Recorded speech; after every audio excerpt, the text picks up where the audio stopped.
Commission نے اس سلسلے میں جنوری 2022 میں پروجیکٹ مینجمنٹ یونٹ قائم کیا تاکہ انتخابی عمل میں ٹیکنالوجی کے استعمال کو فروغ دیا جا سکے۔ اس کے لیے مارکیٹ سے اہل پروفیشنلز کو بھرتی کیا گیا ہے۔ انتخابی عمل میں ٹیکنالوجی کے استعمال کے لیے چند اقدامات اٹھائے گئے ہیں جن کا میں ذکر کروں گا۔ یہاں پہ یہ بھی میں آپ کو بتانا چاہ رہا ہوں کہ الیکشن کمیشن پہ بہت تنقید ہوتی ہے ای وی ایم کے حوالے سے اور اوورسیز ووٹنگ کے حوالے سے۔ میں یہ چیلنج کرتا ہوں تنقید کرنے والوں کو کہ وہ کہیں پہ بھی ہمیں دکھا دیں الیکشن کمیشن نے ای وی ایم یا اوورسیز ووٹنگ کی مخالفت کی ہو، لیکن اس کے لیے ایک طریقہ کار ہونا چاہیے۔ ہمیں یہ نہیں کرنا چاہیے کہ ہم جلد بازی میں یہ نعرہ تو لگا دیں کہ ای وی ایم استعمال ہوگی یا اوورسیز کو ووٹنگ کا حق دیا جائے گا، لیکن اس کی وجہ سے سارا جنرل الیکشن ہی مشکوک ہو جائے، کیونکہ صوبائی حکومتیں بالکل تیار نہیں تھیں بلدیاتی الیکشن کے لیے۔ کبھی وہ اپنے قوانین تبدیل کر دیتے تھے، اور چونکہ آئین کے آرٹیکل 140A میں لکھا ہوا ہے کہ ہمیں یہ الیکشن لوکل گورنمنٹ لا جو کہ پروونشل گورنمنٹس بناتی ہیں اس کے تحت کروانے ہیں، اور اگر وہ الیکشن کا جو ایک مینڈیٹری ٹائم پیریڈ ہے جس کے اندر بلدیاتی الیکشن ہونے ہوتے ہیں وہ گزر بھی جائے تو اس پہ آئین اور قانون سائلنٹ تھا کہ اس کے بعد کمیشن کی کیا اتھارٹی ہے۔ یہی ریزنز تھی کہ ہمیں ان الیکشن میں دیر ہو گئی، لیکن میں سمجھتا ہوں کہ سب سے زیادہ اہم جو ہمارے ملک کے لیے الیکشن ہیں وہ بلدیاتی الیکشن ہیں۔ الیکشن کمیشن اس میں بہت سیریس ہے، اور میں تھوڑی سی تفصیل آپ کے سامنے رکھوں گا کہ کس حد تک اس میں ہم کامیاب ہوئے۔ جیسا کہ آپ کو معلوم ہے کہ کوئی بھی صوبائی حکومت مقامی حکومتوں کے انتخابات کے انعقاد کے لیے کبھی بھی تیار نہیں ہوتی، تاہم الیکشن کمیشن کی مسلسل کوشش سے خیبر پختونخوا میں انتخابات کے انعقاد کا عمل 31 مارچ 2022 کو مکمل کیا گیا، اور اسی طرح کنٹونمنٹ کے انتخابات کے پرامن انعقاد کو بھی یقینی بنایا گیا۔ اس کے علاوہ بلوچستان کے 32 اضلاع میں 29 مئی 2022 کو انتخابات کا عمل مکمل کیا گیا، جبکہ بلوچستان میں سیلاب کی وجہ سے باقی ماندہ اضلاع میں ملتوی ہونے والے بلدیاتی انتخابات 11 دسمبر 2022 کو کرائے جا رہے ہیں۔ اسلام آباد کے انتخابات کا شیڈیول بھی جاری کر دیا گیا، جس کی پولنگ 31 دسمبر کو ہوگی۔ سندھ کے پہلے مرحلے کے انتخابات میں 4 ڈویژنوں میں انتخابات کا انعقاد 26 جون 2022 کو ہوا۔ شدید بارشوں اور سیلاب کی وجہ سے کراچی ڈویژن اور حیدرآباد ڈویژن کے انتخابات مؤخر کیے گئے تھے۔ اب ان دونوں ڈویژنوں میں بھی 15 جنوری 2023 کو پولنگ ہو رہی ہے۔ یہ میڈیا میں آپ پڑھتے رہتے ہوں گے سندھ کے بلدیاتی الیکشن میں بھی کتنی ریزسٹنس کا ہمیں سامنا کرنا پڑا، لیکن الٹیمیٹلی الیکشن کمیشن اس میں کامیاب ہوا کہ فرسٹ فیز کے الیکشن ہو چکے ہیں اور سیکنڈ فیز کے انشاءاللہ 15 جنوری کو ہو جائیں گے۔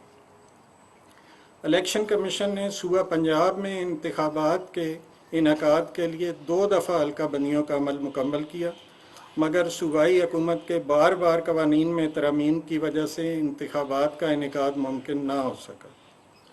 پنجاب کا کیس بھی بڑا انٹرسٹنگ ہے، اور یہ حلقہ بندیوں کا کام آسان نہیں ہوتا، اس کے لیے ہمیں کوئی 3 سے 4 مہینے کم از کم درکار ہوتے ہیں۔ لیکن جب بھی حلقہ بندیاں کمپلیٹ کر کے ہم الیکشن کے قریب پہنچتے تھے تو اس وقت کی صوبائی حکومت اپنے لوکل گورنمنٹ کے قوانین کو تبدیل کر دیتے تھے، جس سے دوبارہ ہمیں حلقہ بندی کرنا پڑتی تھی۔ الیکشن کمیشن اب تیسری مرتبہ حلقہ بندی کرنے کے لیے اقدامات اٹھا رہا ہے۔ کمیشن صوبہ پنجاب میں بھی بلدیاتی انتخابات کے انعقاد کے لیے تیار ہے، اور اس سلسلے میں صوبائی حکومت کو پابند بنایا جائے گا کہ وہ الیکشن کے انعقاد کے لیے الیکشن کمیشن کی معاونت کریں اور ضروری فنڈز بھی مہیا کریں۔ ایک تو لوکل گورنمنٹ کے قوانین چینج کر دیے جاتے ہیں، دوسرا ان کے پاس ایک یہ لیوریج ہے کہ وہ ہمیں اس کا بجٹ نہیں دیتے۔ اس کے باوجود کئی الیکشن ہم نے بجٹ کے بغیر مینیج کیے، اور وہ بجٹ ہمیں بعد میں ملا یا ابھی بھی پائپ لائن میں۔ پنجاب کے بلدیاتی انتخابات انشاءاللہ اپریل کے آخری ہفتہ میں ہوں گے۔ یہ بھی ہماری مجبوری تھی کیونکہ ابھی دوبارہ حلقہ بندی کرنا پڑ رہی ہے، اور منیمم پاسبل ٹائم رکھ کے حلقہ بندی کے لیے